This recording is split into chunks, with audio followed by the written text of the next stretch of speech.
Hey guys, welcome back to my weekly videos. If you've never been to my page before, my name is Sarah and I make videos on faith-based content and self-development. And if you have been here before, then you will see that I have a new background. I'm just playing around with the backgrounds and the lighting that we have in our apartment. So in this video for today, and hopefully you guys can hear me okay because the camera's a little bit farther away, but for this video for today, I wanted to share with you guys about a 21-day brain detox that I started a few days ago.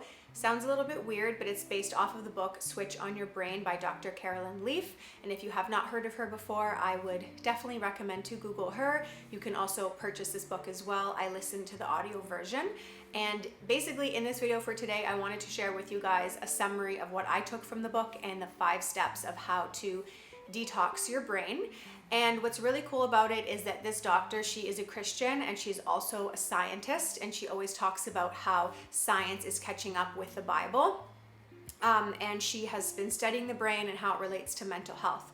So what I really like about this is that it's nothing new that hasn't already been said in the Bible. And basically with a lot of the self-development, mental health, new age, whatever it is, there's always something new coming out about mindfulness, and this is essentially what it is, but it's actually backing this up with biblical truths, which is really cool.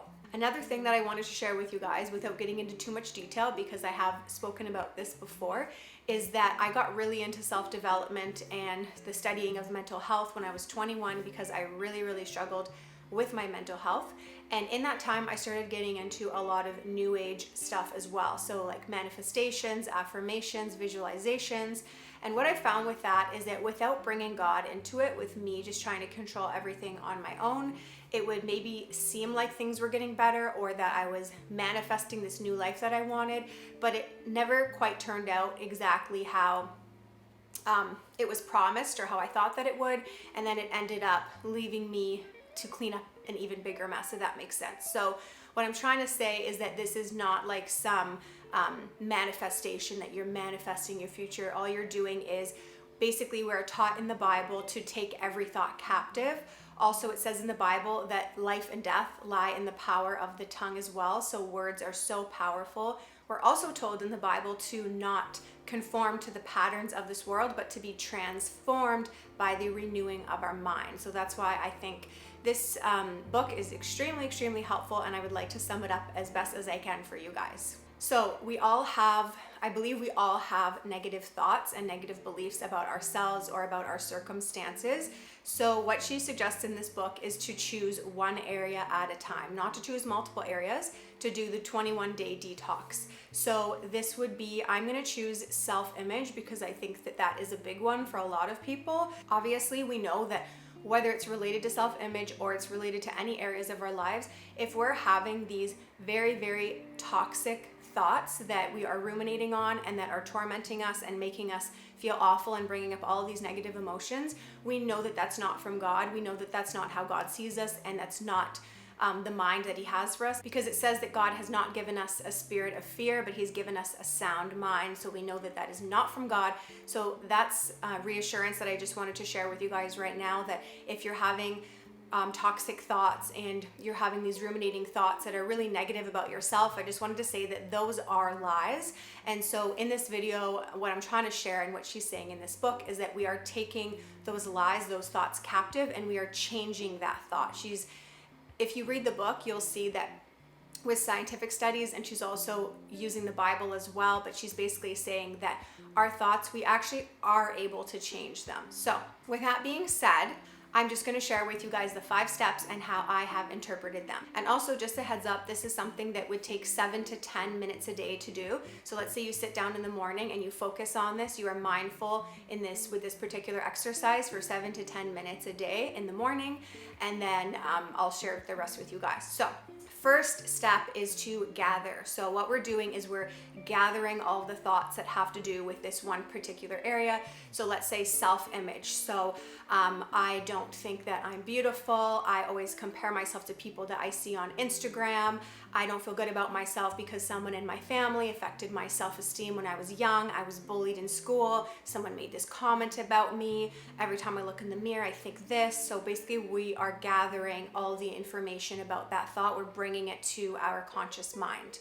It doesn't actually specify in the book if we're supposed to speak this out loud, but that's personally what I do. So I would definitely go to a private area, somewhere like isolated, that I feel comfortable speaking out loud, and I just start talking out loud. Another thing I also wanted to say too is that it's really, really important to pray and ask God what areas of our mind that He wants us to renew. This is not something where, again, we're like, oh, just think about yourself as a millionaire and that's what you'll be. No, we're actually just replacing that lie about ourselves, like let's say with self-image, because we know that God made us in His image, so He did not make us to believe for us to believe that we are ugly or that we are worthless or anything like that. So we're just replacing it with the truth. Okay, so we're gathering those thoughts, we're bringing it to our conscious mind, and when we bring it to our conscious mind, we're asking, okay, what attitude is brought up?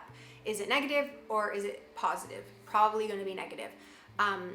Do we feel like a victim to our thoughts? What emotions are we feeling when we think about this? Because we're going to start feeling different emotions when we think about this thought. Are we feeling physical symptoms in our body? Just like being very aware of what these thoughts are bringing up. So that's only about for 1 to 2 minutes. Then we're going to move on to step 2, which is focused reflection. So this is not too different from step 1, but we're just making it more intentional and focusing more on the thought and asking more questions like, do I want to build more memories with this thought? Is there anyone that I need to forgive? So let's say again, oh, I was bullied in school and that's why I feel like I have poor self-image. Okay, well, God, help me to forgive these people. Help me to forgive anyone in my life who I felt contributed to my self-esteem. Help me to forgive myself for believing those lies. What do I want to do with this thought going forward? Again, do I want to build more memories with it? Do I want to destroy this thought? So again, that's for 1 to 2 minutes, and then we're moving on to step number 3, which is writing. So we could physically write, or we can type on a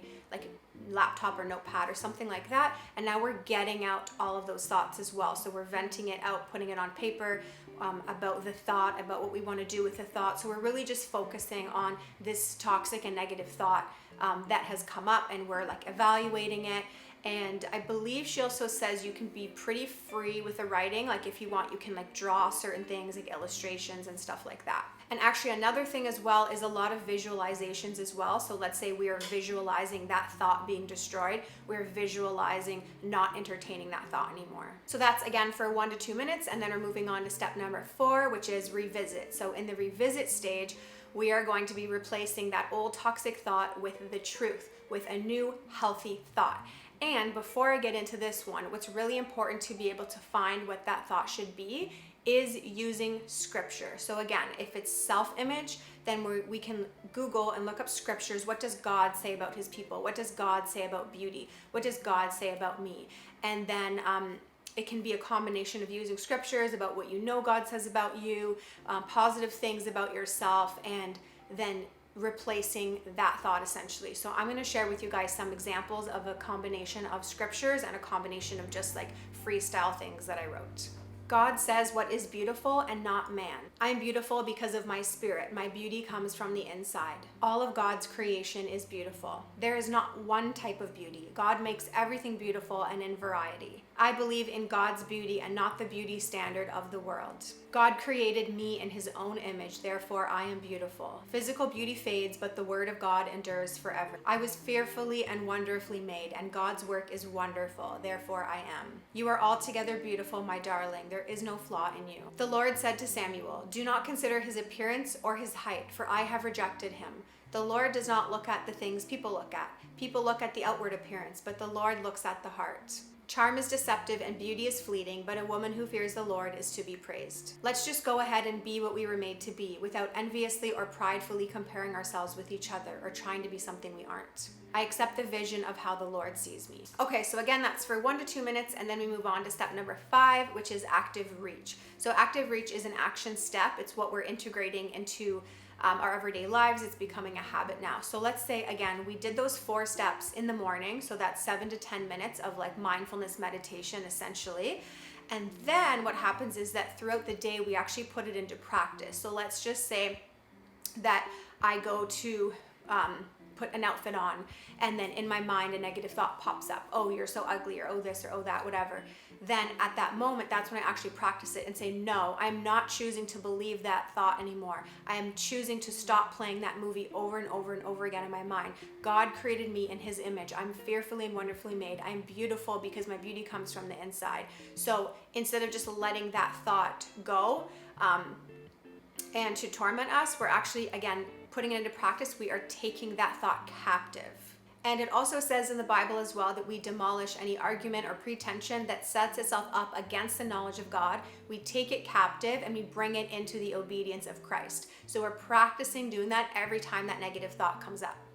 Another thing about this as well is that when we're doing these exercises, we can't be saying one thing and then doing another thing. So even the way that we speak about ourselves and we speak about the situation, we can't be doing this mindfulness meditation and then a couple minutes later or the same day, it doesn't matter when, we're talking to our friend and talking about how ugly we think we are or something like that. Again, I'm just all relating this to self-image, because now you're saying one thing, it's just not going to be effective. You're saying you believe one thing, but you're acting completely different. I believe it's called cognitive dissonance, and it's not going to be effective. So again, those are the 5 steps. What she also says is to focus once again on one area at a time, but sometimes you also have to do the 21-day cycle more than one time on one thought. But I mean, I think that this should just be a lifestyle in general. We are taught to take every thought captive. So regardless of if we're following it exactly, like let's say you do the 21 days and then you're not doing another 21-day cycle, but it's so important, I believe, every day to just be taking every thought captive. And what's really interesting about her book is that in the whole beginning part of her book, the first half, she's talking about, like she's sharing research and studies and kind of like the theory behind all of it, and pretty much just how malleable our brains actually are, and that we're not a victim to our circumstances, we're not a victim to our thoughts, and that our brains do not control us, but it's actually the other way around. And I think hearing that, like for me personally, I had struggled with a lot of issues with my mental health for a very long time. So this was very freeing to hear, and also freeing to hear, more importantly, that this is studies that come from the Bible. And so if you found this video helpful, then please share it with someone. If you guys have any video topics that you would like me to cover, then please let me know. Oh, and if you haven't been to my website yet, I offer one-on-one virtual coaching. My website is nowbloom.life, so you can go on there and you can go to my Calendly and book a time slot. I would love to hear from you, and I will see you guys next week. Bye.